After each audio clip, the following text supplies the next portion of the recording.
Oi, gente, segunda-feira, começando por aqui a nossa semana e uma semana muito legal para tratar de diferentes assuntos com lives especiais e o foco nosso, mais uma vez, é o Paz UEM. Aqui no Colégio Platão a gente tem todo um trabalho voltado para a preparação para o Paz, porque a gente entende que o Paz é o caminho mais simples de acesso à Universidade Estadual de Maringá, de acesso ao UEM. Então, nós vamos dedicar também aqui no Facebook do colégio um espaço para que você possa acompanhar dicas, orientações sobre as obras que vão cair na prova de literatura, também dicas de redação e dicas de como fazer a prova do PAS no domingo. Então, ao longo dessa semana, nós vamos dedicar cada dia ter um espaçozinho para conversar sobre assuntos relacionados ao PAS UEM.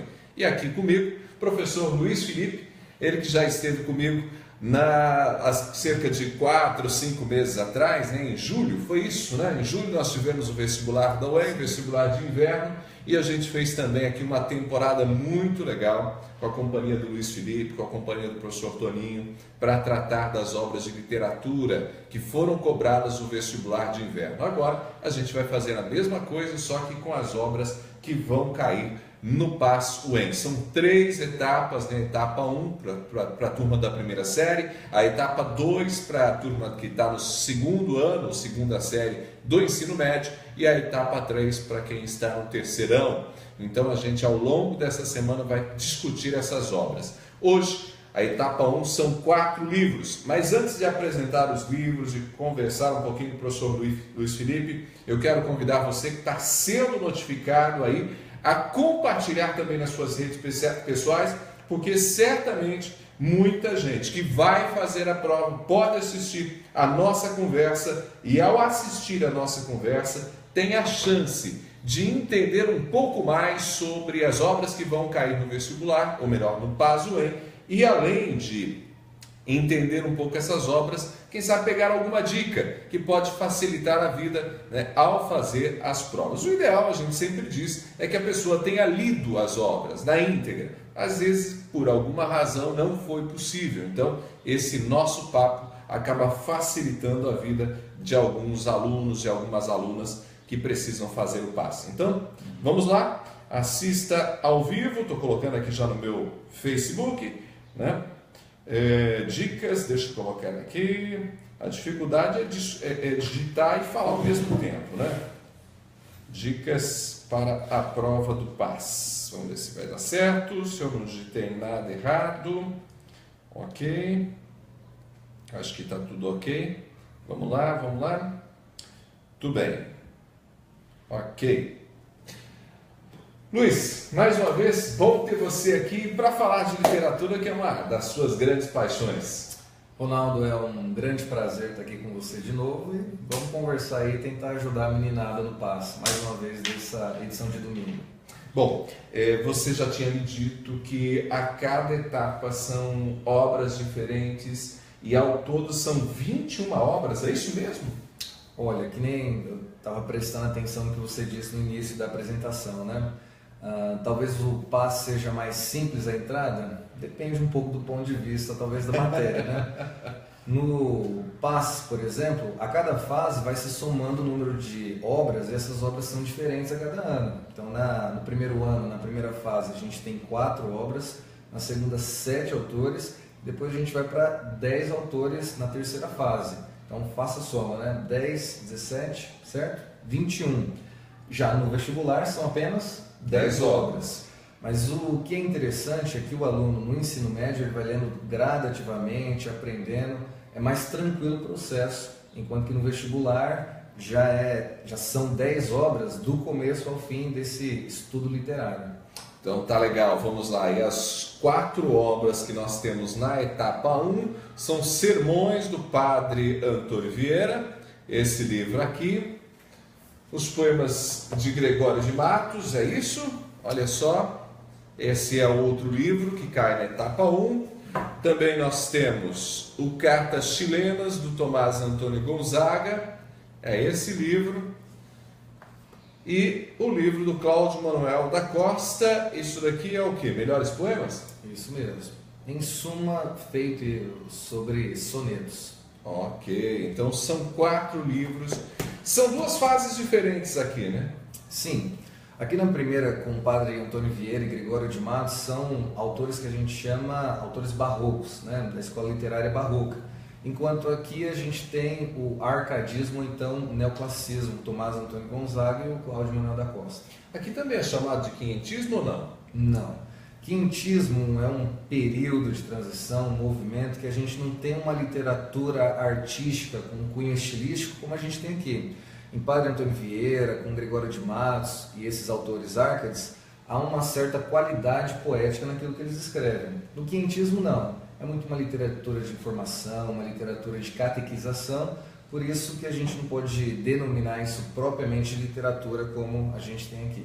Ok, muito obrigado, Viviane, que está aqui com a gente, falando, olha, esse garoto é fera, ex-aluno e agora colega de trabalho. Vivi, nossa professora de gramática. Aurélio Betoni da Silva falando aqui, melhor revisão. Muito obrigado, Aurélio.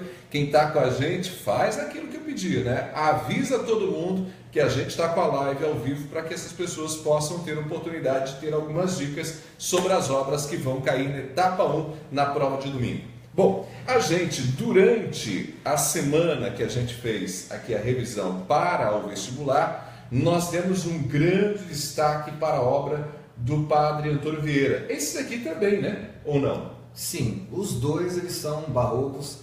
Não, desculpa, o Gregório de Matos a gente não viu no vestibular não, só o padre. Só o padre Antônio Vieira. Então, nós vamos fazer o seguinte, do padre Antônio Vieira vamos destacar rapidinho aqui, porque é possível inclusive consultar ali o histórico das lives do Platão e encontrar a discussão que a gente fez. Eu vou ver se localizo, depois até compartilho novamente aqui no Facebook. O Lucas, nosso diretor de comunicação, também pode nos auxiliar nesse sentido. Então, olha só, os sermões do padre Antônio Vieira, aqui é uma seleção, você já tinha me dito na outra ocasião, porque ele tem muito mais sermões, né? Sim, são dezenas de sermões. E aqui nessa seleção que a UEM pediu para o passe, a gente só encontra 3. Por exemplo, a gente pode ver o sermão da 60ª, que a gente conversou tanto e é o meu preferido. A gente também tem o sermão pelo bom sucesso das armas de Portugal contra as de Holanda, um sermão com título extenso, e o sermão do bom ladrão. A gente conversou rapidamente sobre os 3. Em suma, Ronaldo, a gente tem no sermão da 60ª um sermão onde o padre ele diz como os padres devem fazer um sermão. Por isso que a gente fala que é um sermão metalinguístico. Então ele vai fazendo apontamentos, como ele deve dirigir a sua voz, os temas, como ele deve se comportar quanto orador e todas essas questões. E há uma discussão, você me disse naquela outra ocasião, que permite pensar também a capacidade de argumentação do orador. É isso? Tem isso presente no sermão da 60ª? Perfeito, porque o grande ponto é esse, né? Toda a nossa conversa, bate-papo, inclusive o nosso aqui, tem um peso ideológico.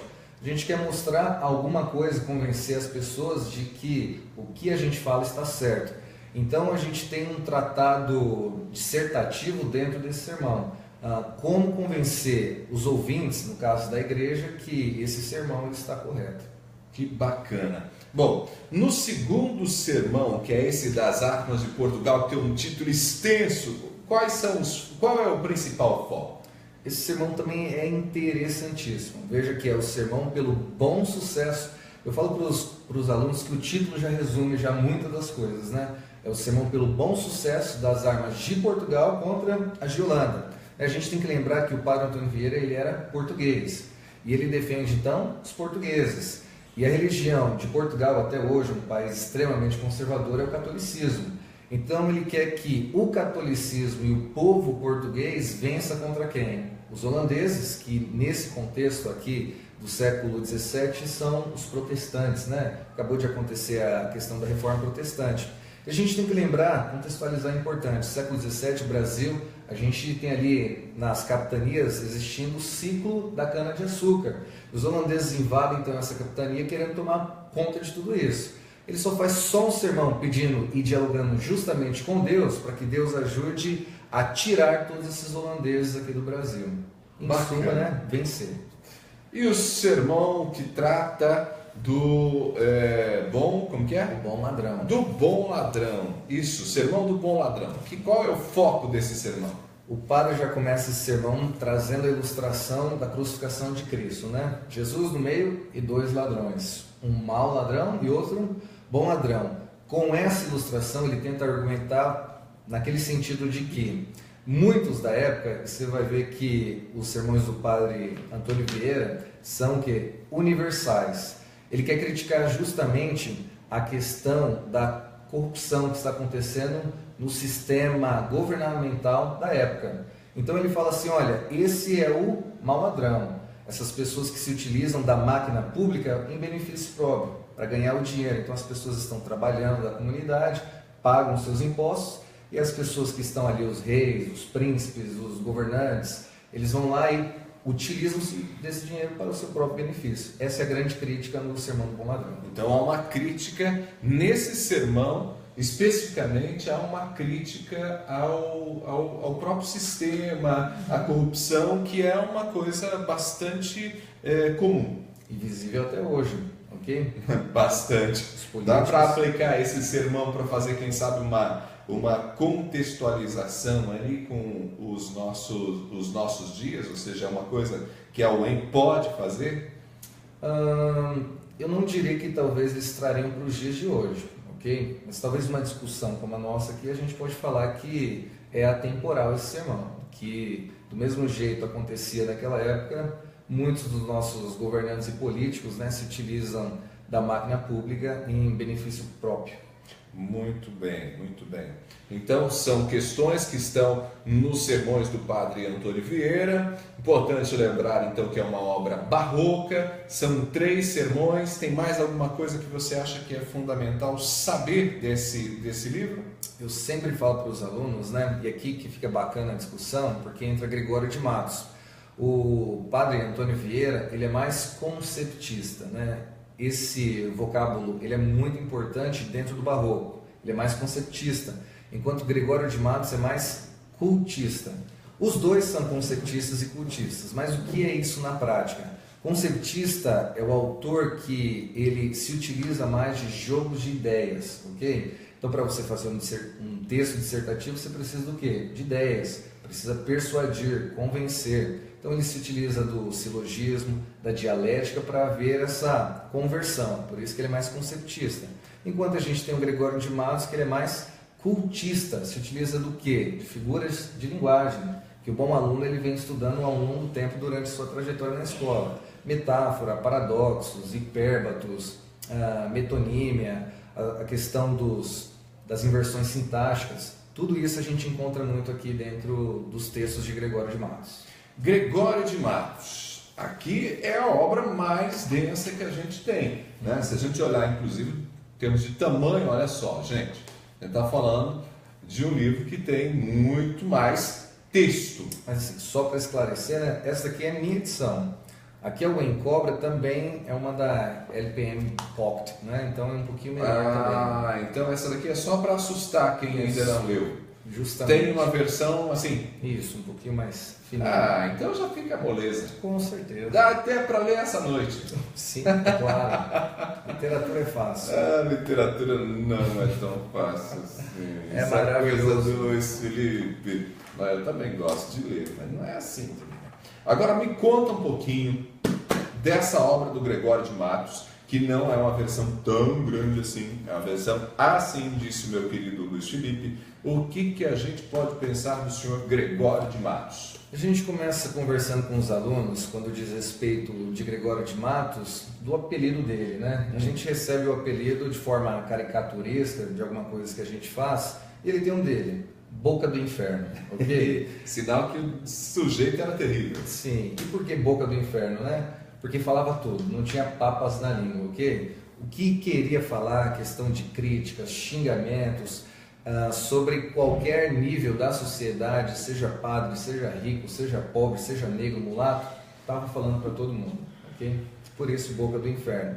E os seus, sobretudo, sonetos, é claro que ele vai ter várias formas, né, várias estruturas de poemas, mas os seus sonetos, ele vai falar muito sobre essas críticas e vai satirizar, por isso que muitos seus sonetos são classificados como poemas satíricos. Então aqui são sermões, aqui são sonetos. Aqui sonetos, a gente também tem as décimas e vários outros tipos, né? Mas sobretudo sonetos. Então, sobretudo os sonetos. Então, embora o texto, ou melhor, a obra seja chamada de poemas, nós temos basicamente sonetos. Isso, né? Porque o soneto era uma estrutura fixa de poema, composto de 2 quartetos e 2 tercetos, né? Então, as duas primeiras estrofes têm 4 versos e as duas últimas possuem 3 versos, respectivamente. É uma estrutura estética, né? Fixa. Assim. E preferencialmente decassílabo, 10 sílabas poéticas. Ele trata do que, basicamente? De tudo um pouco? Então, esses sonetos, a gente vai focar mais neles, eles são divididos em 4 tipos. Os satíricos, que nem eu falei para você, que é satirizar mesmo, criticar, ironizar. E ele critica o quê? Os costumes da época? Os costumes da época, ok? Nessa época, no século XVII, o Brasil era muito ainda vinculado à sua metrópole, Portugal. Então, por exemplo, ele vai criticar a questão dos portugueses, o domínio, a exploração dos portugueses, não só sobre os negros, os escravos, mas também sobre os brasileiros que aqui nasceram. E a gente também tem uma poesia lírica amorosa. Então ele vai falar dos amores que ele teve, dos seus muitos amores. A gente vai ter uma poesia reflexiva, que é muito bacana. Para quem leu Camões, lembra um pouco a reflexão, a filosofia nos poemas de Camões. E também uma poesia sacra. E aqui que vem a grande ideia, o grande bingo aí do Barroco. Que o Barroco ele é cristão, né? Em suma, é uma escola teocêntrica. E a gente encontra em Gregório de Matos justamente isso. Um homem às vezes confuso, não sabe se ele quer os prazeres carnais, que a gente observa na sua lírica amorosa, com várias musas e várias mulheres, ou então se ele quer a Deus, a salvação, o perdão, viver uma vida pura, né? É um sujeito bem confuso. Bem confuso, ok? Mas muito interessante. É um texto mais rebuscado, não? Extremamente. Tanto o padre Antônio Vieira, né? Se um aluno se aventurar sozinho a ler, sem a presença do mediador fica difícil. Vai ter um pouquinho de dificuldade. A mesma coisa o Gregório de Matos. À primeira vista também é um texto difícil de se fazer a leitura. Será que a gente pode dizer para aquela pessoa que está acompanhando a gente, que vai assistir depois esse vídeo, que é legal mesmo que a pessoa não consiga ou não teve oportunidade de ler, que quem sabe leia pelo menos uns trechinhos desse livro para pelo menos se acostumar ou ter noção de como é a linguagem, ou se não ler não vai ter conserto mesmo? Não, tem conserto sim. A literatura ela é técnica, a literatura é prática. Então quanto mais um aluno ele lê o mesmo texto, ou então textos diferentes, vai ficando mais fácil, você entende? Agora, o problema é que os leitores brasileiros, ainda mais adolescentes, né? É claro que isso aqui não é, nossa, o melhor texto para um adolescente, mas eu digo na questão do contexto escolar, né? O aluno, com um bom mediador, ele passa a gostar de Gregório de Matos, ele passa a gostar do padre Antônio Vieira, consegue ver a qualidade estética, consegue ver a engenhosidade e a agudeza que há nesses textos. Legal, então nós estamos falando de 2 livros, 2 obras, que estão na etapa 1 e que são obras barrocas. Sermões do padre Antônio Vieira e também os poemas escolhidos de Gregório de Matos. Mais algum aspecto que você destacaria do Gregório? Talvez eu diria sobre os dois, né? A escola barroca, e em específico, né, no Gregório, mas a escola barroca é feita de dualidades, né? Eu até comentei com você em julho das dicotomias barrocas, o claro, o escuro. Você também falou da questão do exagero, o rebuscamento, a ornamentação, a questão do perdão, ou então ir fazer o pecado, né? O prazer, a busca dos desejos terrenos ou dos desejos espirituais, todas essas questões. Olha só, o Lucas já está me avisando aqui que o vídeo que a gente conversou sobre essa obra com muito mais tempo, que a gente conversou em julho, já está inclusive no Facebook, foi republicado, a gente repostou ele. Então, uma oportunidade para você, quem sabe quiser conhecer com mais tempo essa obra do padre Antônio Vieira. A gente discutiu bastante sobre ela. Claro que nesses vídeos, nessas lives que a gente está fazendo agora, o tempo é um pouco menor, não que o tempo seja um tanto menor, mas são mais obras, né? Da outra, em julho, né, nós fizemos duas obras por vídeo. Dessa vez, Hoje, por exemplo, são 4 obras, amanhã a gente vai falar sobre 7 obras no único vídeo, então tem que ser mais rapidinho, são dicas, né? São dicas para que você possa ter uma ideia. E eu convido você a depois divulgar para outras pessoas. Eu sei que tem muitos alunos e alunas que nesse momento vocês estão no colégio, estão ocupados, mas olha só, você marca alguém para assistir depois. É o que a Ana Ruth está fazendo aqui, já marcou o Felipe Amadeu Santana, né? Uma dica para que ele possa assistir depois o nosso vídeo. Cartas chilenas e os contos do nosso querido Cláudio Manuel da Costa. São obras do período que é chamado de Arcade, é isso? Isso. Acontece durante a escola Arcade, né? No arcadismo, então, neoclassicismo. Né? O nome já resume, é o novo clássico, ou seja, já aconteceu esse clássico e agora a gente tem de novo aqui no Brasil. Então, é um período que vem pós-barroco? Pós-barroco, imediatamente após, século XVII, século XVIII. É claro que não é aquela coisa estanque, né? Acordaram num dia, oh, hoje eu sou Arcade, bom dia. Não é bem assim. Há uma certa junção aí, um conúrbio e as pessoas... Um período de transição, sim, digamos assim, né? Sim. E aí elas se concentram mais especificamente no século XVIII. Século XVIII. Esses textos aqui são do século XVIII? São do século XVIII. 1700 e alguma coisinha. Tanto as cartas chilenas quanto os poemas do Cláudio Manuel da Costa. Muito bem. Bom, essas duas figuras participaram do movimento de independência, né? Da Inconfidência Mineira no século XVIII, que resultou inclusive na morte do Tiradentes, é isso? Os dois, né, eles eram e foram amigos, né, em vida real. Isso vai ser interessante, que estará muito presente aqui nas cartas chilenas, essa amizade. É interessante para a gente começar, como você próprio disse, o arcadismo ele vem depois do barroco. E é uma escola contrária em suas características estéticas ao barroco. Como a gente acabou de conversar, a gente tem muito rebuscamento, a dificuldade, um truncamento aqui no barroco. Os textos arcades são mais simples, são mais leves, né? É claro que para o aluno que vai ler hoje, né, para o leitor de hoje, vai haver um certo estranhamento por conta da época, da cultura, né? A gente tem uma outra linguagem, a gente está falando de 3 séculos aí de distância, mas é um texto muito mais simples do que o texto barroco. São, né, as palavras, os vocabulários são mais tranquilos, as construções, melhor dizendo, são mais tranquilas do que do barroco, mas também merece um pouco de apreço na questão de tentar entender e compreender também esses textos arcades. As características gerais, Ronaldo, que eu posso falar, e eu acho interessante a gente falar isso agora, porque elas vão se aplicar às duas obras, são as questões do pastoralismo, por exemplo. O que isso significa? Isso já aconteceu lá no classicismo, por exemplo, em Portugal com Camões, como eu acabei de comentar. Mas quando a gente tem característica do poeta se fingir de pastor, ele é um pastor, eles colocam como pastor. A gente tem a questão do bucolismo, que é o homem associado em harmonia com a natureza. Então, as questões bucólicas a gente pode encontrar principalmente nos poemas de Cláudio Manuel da Costa. E a gente tem também a questão do, eu chamo com os alunos, clichês clássicos.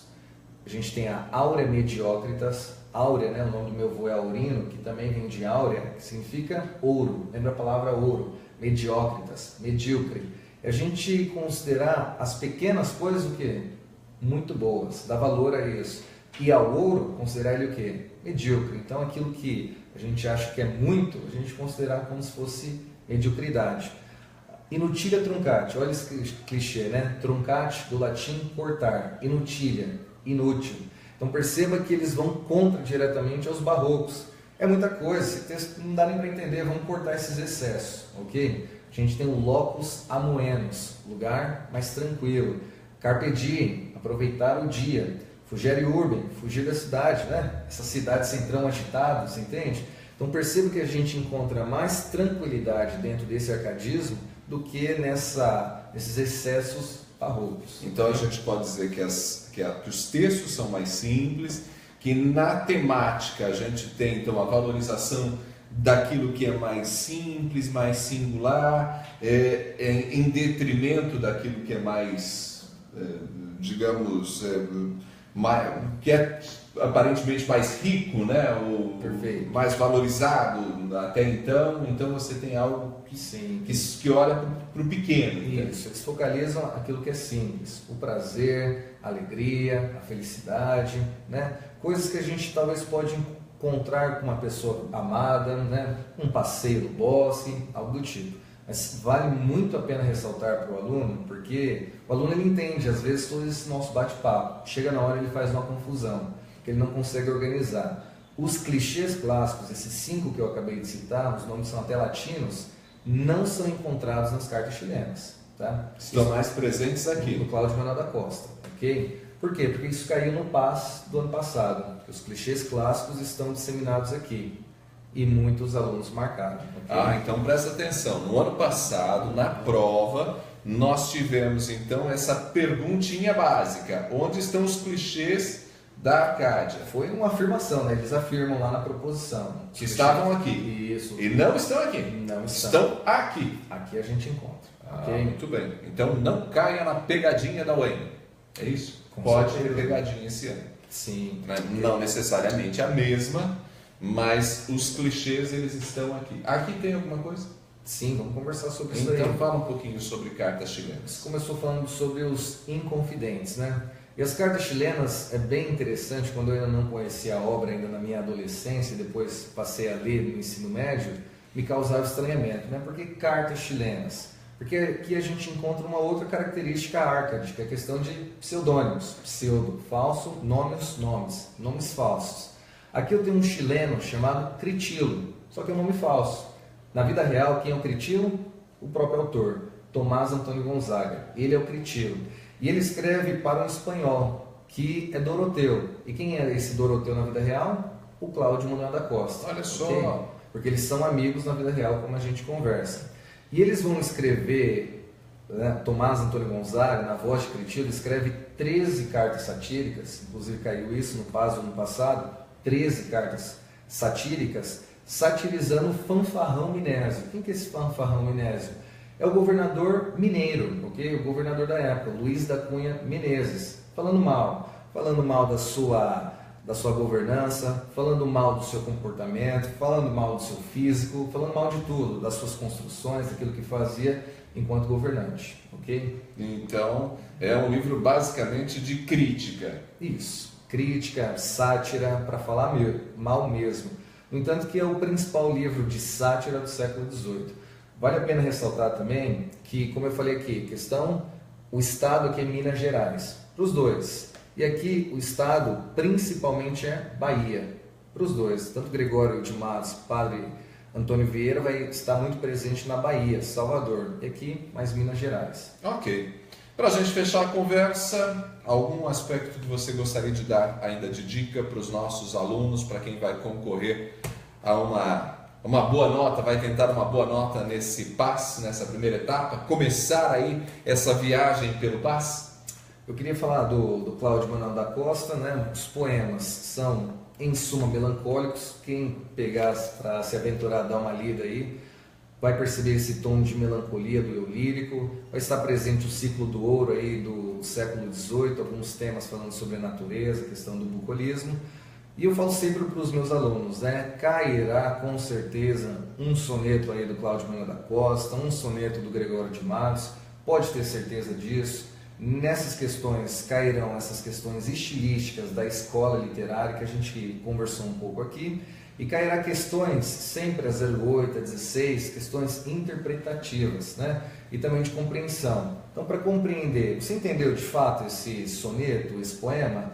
E agora, será que isso pode ser isso, né? Que é a questão interpretativa. Isso é fato. Também acredito que vai cair o Padre Antônio Vieira, que é um exímio orador e que eu gosto muito. Muito bem.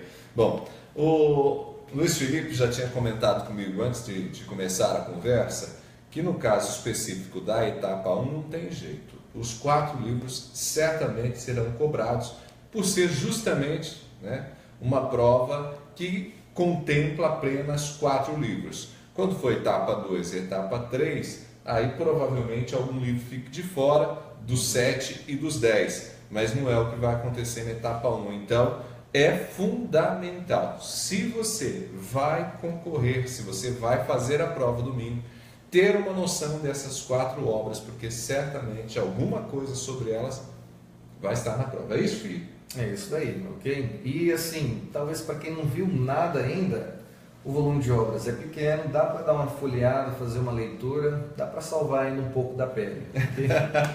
Não pode zerar, né, gente? Zerou, está desclassificado, independente do que você estiver fazendo, mesmo que você vá muito bem nas outras, se zerar a prova, tem problema.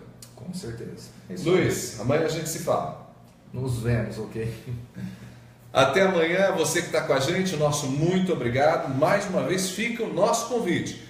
Passe esses vídeos adiante, porque certamente vão ajudar pessoas que vão fazer as provas no domingo. Tem aí a semana para assistir, ver um tempinho. Eu sei que nas de julho, algumas pessoas assistiam já depois das 11, depois da meia-noite, arrumavam um tempinho para assistir. Então, faça isso, divulgue, compartilhe, porque vai salvar aí alguma pessoa que vai fazer a prova do PAS. Eu quero agradecer a Clarice, a Márcia também por assistirem, valeu mesmo, a todo mundo que está aí com a gente. Lembramos que nesse sábado aqui no Colégio Platão a gente vai ter uma super revisão do PAS, o dia inteiro, inclusive o Luiz, o Toninho, vamos estar falando de literatura, mas vai ter toda a equipe do Platão para fazer uma super revisão das 7h40 da manhã até as 5h30 da tarde. Então um dia intenso, e não é só para os nossos alunos e alunas. Você que talvez queira passar o dia aqui com a gente, pode entrar em contato conosco, vai ser muito bem-vindo, muito bem-vinda. Abraço, Luiz com a gente amanhã, a gente se fala.